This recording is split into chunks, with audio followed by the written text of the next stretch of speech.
भविष्य में वैज्ञानिकों ने टाइमर नामक एक उपकरण का आविष्कार किया है, जिसे लोगों की कलाई में डाला जाता है और उनके अपने साथी से मिलने तक का समय गिना जाता है। दोनों जब मिलेंगे तो ये बीप करना शुरू कर देगा। यह उपकरण तुरंत ही एक बड़ी सफलता बन जाता है और जल्द ही अधिकांश समाज के पास यह उपकरण उपलब्ध हो जाता है। लेकिन कई लोग अभी भी इसे लेने से इनकार कर देते हैं क्योंकि वे नहीं चाहते कि यह विकल्प उनके लिए चुना जाए। लॉस एंजल्स में दंत चिकित्सक ओना के पास एक टाइमर है जो अभी तक शुरू नहीं हुआ है। अपने हाल के प्रेमी के साथ कुछ महीनों की डेटिंग के बाद वो उसे भी टाइमर लेने के लिए मना लेती है और उसे क्लिनिक में ले जाती है। ओना को वहाँ हर कोई जानता है क्योंकि वो अपने हर प्रेमी को साथ लाती है ताकि रिश्ता जारी रखने से पहले वो निश्चिंत हो सके कि वे वही हैं। नवीनतम व्यक्ति को भी टाइमर मिलता है और ये तुरंत सक्रिय हो जाता है, जिससे पता चलता है कि उसके पास अपने साथी से मिलने के लिए 2 साल बचे हैं। ओना अपने टाइमर को देखती है लेकिन वो अभी भी बंद है और उस आदमी से संबंध तोड़ लेती है जो कॉलेज खत्म होने के तुरंत बाद उससे मिलने के लिए बेहद उत्साहित है। इस बीच ओना की सौतेली बहन स्टीव ने यादृच्छिक पुरुषों के साथ वन नाइट स्टैंड का एक फन जारी रखा है, जिसका टाइमर जल्द ही खत्म हो जाएगा क्योंकि उसका टाइमर कहता है कि वो 15 साल में अपने साथी से मिलेगी। वो अक्सर ओना से कहती है कि उसे भी तब तक जीवन का आनंद लेना चाहिए जब तक कि उसके साथी से मिलने का समय न आ जाए, लेकिन ओना बिना किसी गारंटी के किसी के साथ रहने से इनकार कर देती है। एक दिन ओना एक किराने की दुकान पर थी जब कैशियर मिकी उसके साथ छेड़खानी करने की कोशिश करता था। ओना खुश है लेकिन वो देख सकती है कि उसके टाइमर पर पहले से ही एक तारीख है, जिसका मतलब है कि वो उसका जीवन साथी नहीं है। मिकी ने उसके टाइमर को भी नोटिस किया और बताया कि वे अभी भी जुड़ सकते हैं क्योंकि उन्हें अभी लंबा इंतजार करना है, लेकिन ओना ने उसे मना कर दिया। उस रात बहनें अपने माता पिता के घर जाती हैं। उनका छोटा भाई जेसी आखिरकार इतना जवान हो गया है कि उसे अपना टाइमर मिल गया है और घर पर इस प्रक्रिया को करने के लिए एक मैचमेकर को आमंत्रित किया गया है। जैसे ही जेसीस को इम्प्लांट मिलता है, ये बीप करता है और दिखाता है कि वो 3 दिनों में अपने साथी से मिलेगा। पूरा परिवार उत्साहित है और उसे बधाई देता है, लेकिन ऊना ये कहने से खुद को नहीं रोक पाती कि यह अनुचित है। जब उसे पता चलता है कि वो मूड खराब कर रही है तो वो जेसी को भी बधाई देती है और रात का खाना खाए बिना चली जाती है। अपनी स्थिति से थककर और निराश होकर ओना किराने की दुकान पर वापस जाती है और कुछ झिझक के बाद वो मिकी को साथ में रात बिताने के लिए कहती है। मिकी तुरंत सहमत हो जाता है और अपने सहकर्मी को उसकी जगह लेने के लिए कहने के बाद वो ओना के साथ उसकी कार में निकल जाता है।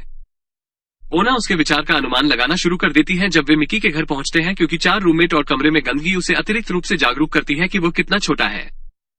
वो जाने पर विचार करती है लेकिन मिकी ने जोर देकर कहा कि इससे पहले कि वे चुंबन साझा करें, ठीक है, यह एक अच्छा क्षण है। हालांकि जब वो देखती है कि उसके टाइमर में केवल 4 महीने बचे हैं तो ओना दोषी महसूस करती है और जाने से पहले मिकी से माफी मांगती है। अगले दिन ओना ये जानकर आश्चर्यचकित हो जाती है कि उसका नवीनतम मरीज मिकी है।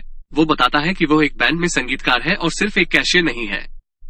मिकी यह भी कहता है कि टाइमर आपको अंतिम खेल दिखाता है लेकिन जीवन चक्रों के बारे में है। हालांकि ओना को अभी भी कोई दिलचस्पी नहीं है और वो सोचती है कि उसके साथ शरारत करना अपने भावी साथी को धोखा देने जैसा होगा। शाम को ओना एक ब्लाइंड डेट पर जाती है, लेकिन वो लड़का अविश्वसनीय रूप से बोरिंग है और केवल उसके सवालों का जवाब देते समय ही बात करता है। ओना ने तारीख कम करने का फैसला किया और उस क्लब में चली गई जहां स्टीव बारटेंडर के रूप में काम करती है।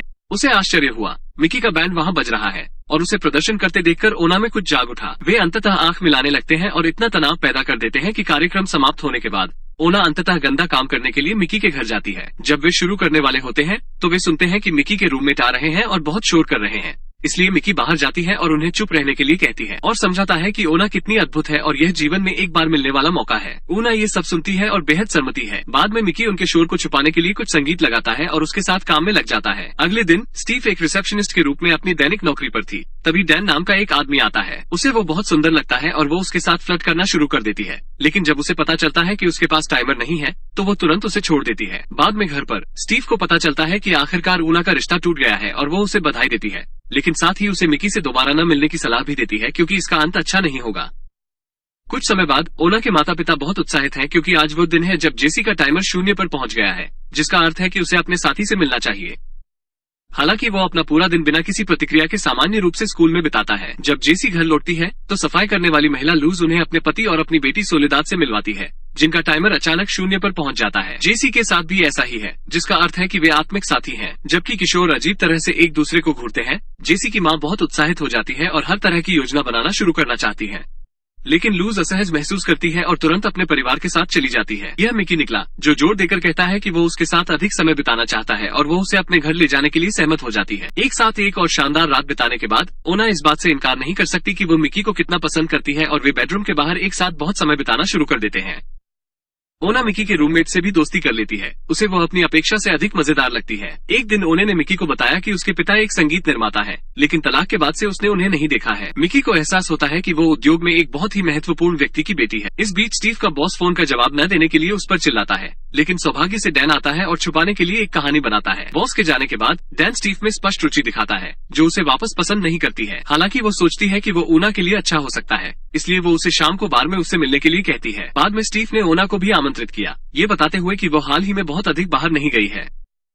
ओना को बुरा लगता है, लेकिन फिर भी वो उसे मिकी के बारे में नहीं बताती, क्योंकि वो जानती है कि स्टीव उसे इसके लिए दोषी ठहराएगा। उस रात ओना ने मिकी के साथ घूमना चुना, इसलिए डैन ने स्टीव के साथ बातचीत करना शुरू कर दिया। वे जल्दी ही एक दूसरे से मिल गए और अधिकतर रातें एक साथ बिताई और अपने जीवन के बारे में और बातें साझा की। डैन बताते हैं कि उनकी पत्नी की 3 साल पहले मृत्यु हो गई थी और उनका मानना है कि वो एक थी, इसलिए उन्हें टाइमर प्राप्त करने में कोई दिलचस्पी नहीं है। रात के अंत तक स्टीव को एहसास हुआ कि वो उस लड़के पर क्रश हो रही है।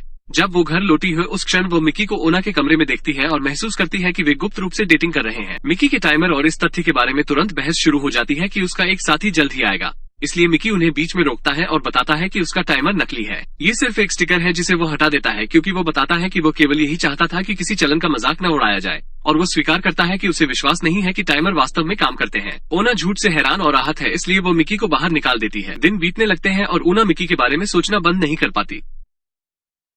आखिरकार उसने उसके साथ फिर से संपर्क करने का फैसला किया और वे बातें करते हैं ताकि वे फिर से डेटिंग शुरू कर सकें। जब थैंक्सगिविंग का समय होता है तो ओना मिकी को अपनी डेट के रूप में लाने का फैसला करती है। लूज और उसका परिवार भी अपनी भूमि के कुछ व्यंजनों के साथ वहाँ है, दोनों परिवारों को एक साथ लाने की उम्मीद में। किशोर अभी भी अजीब महसूस करते हैं, लेकिन मिकी स्पेनिश बोलना जानता है, इसलिए वो दोनों समूहों के बीच अनुवादक के रूप में कार्य करता है। ऊना के माता पिता के पास मिकी के लिए बहुत सारे सवाल हैं, लेकिन ऊना उन्हें जवाब देती है। उसे बोलने नहीं देती क्योंकि उसे चिंता है कि वो जो कुछ भी कहेगा उसका इस्तेमाल उन्हें आंकने के लिए किया जाएगा।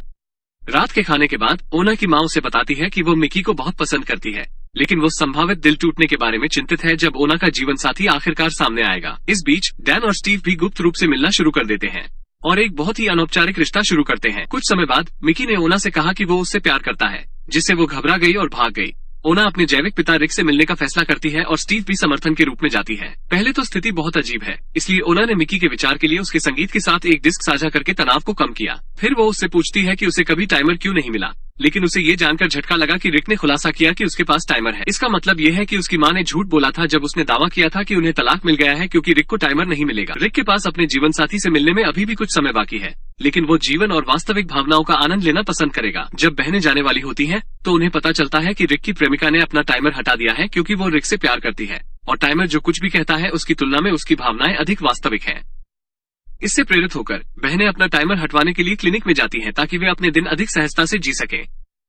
कर्मचारी उन्हें चेतावनी देते हैं कि यदि उपकरण एक बार हटा दिया गया तो वे इसे दोबारा नहीं लगा सकते, इसलिए ये उसे ढूंढने का आखिरी मौका है। स्टीव को कोई परवाह नहीं है और राहत महसूस करते हुए तुरंत उसे हटा देती है। हालांकि जब ऊना की बारी आती है तो वो झिझकती है और उसी क्षण उसका टाइमर यह संकेत देने के लिए बीप करना शुरू कर देता है कि उसके साथी को आखिरकार उसका अपना साथी मिल गया। बैठक के लिए केवल 5 घंटे बचे हैं और ओना ने ये दावा करते हुए अपना टाइमर चालू रखने का फैसला किया कि यह सिर्फ जिज्ञासा है, लेकिन स्टीव उस पर क्रोधित हो जाती है और ठगा हुआ महसूस करती है। बाद में बहनें अपना साझा जन्मदिन मनाने के लिए अपने माता पिता के घर जाती हैं। जब उनके माता पिता आपस में घुल मिल जाते हैं, जेसी सोलेदाद के पास जाती है और बताती है कि उसने उसके लिए कुछ स्पेनिश भाषा सीखी है।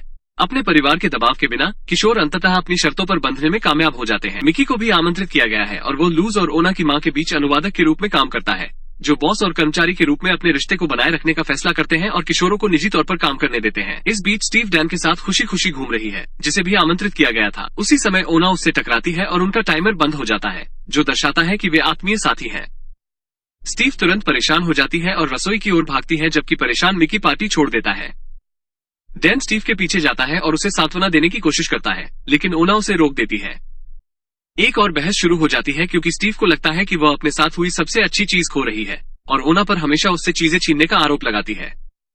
हालांकि ओना का कहना है कि स्टीव उसकी सबसे अच्छी दोस्त है और उसके जीवन में कुछ भी खोने लायक नहीं है, यहाँ तक कि उसका जीवन साथी भी नहीं।